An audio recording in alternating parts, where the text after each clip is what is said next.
we have a very special guest today. We're here at the Cleveland Buddhist Temple for an Oban Japanese annual celebration. And Matt, what's your role today? My role today is we're here with our drums, our Japanese drums, Yume Daiko, which means dream drums.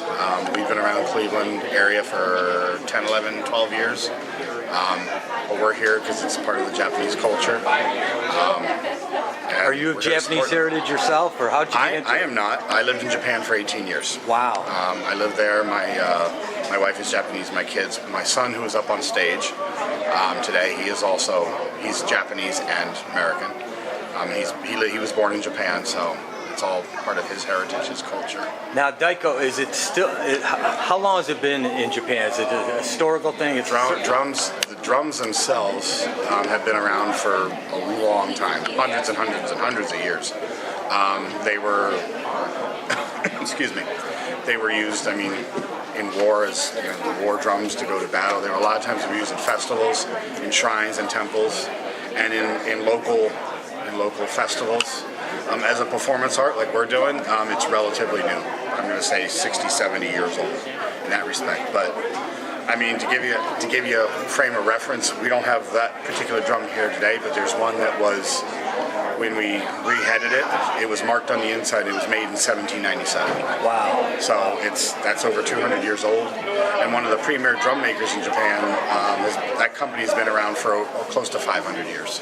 Wow. So the drums have been around for a long time. And when did they really come to the States? Is it people like you who lived there who brought it over? Yeah, it kind of really got big. A number of people that were in groups in Japan kind of brought it to California, and they really started up the whole thing. And now it's everywhere because it's so mind-blowing. Yeah. You know, a lot of people watch drum lines and African drumming and all that. It's really great. But you guys, you pound these things. You have some huge drums, and you pound them, and you have two people on or more. And you know, is that what distinguishes the Daiko drumming? Well, I mean, you'll have one person on a drum, or we'll have multiple people on drums. We have big drums, we have smaller drums. These are mostly played with sticks because of the type of drum they are.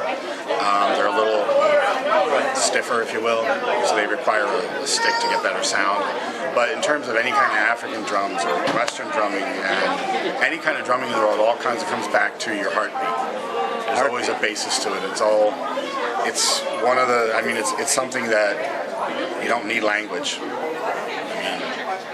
It's universal. Wow. So for those people not lucky enough to be here today, where can they see you in the future? Where can they find more information? Wow.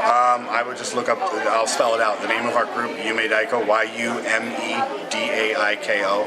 Look us up on Facebook and look for upcoming performances.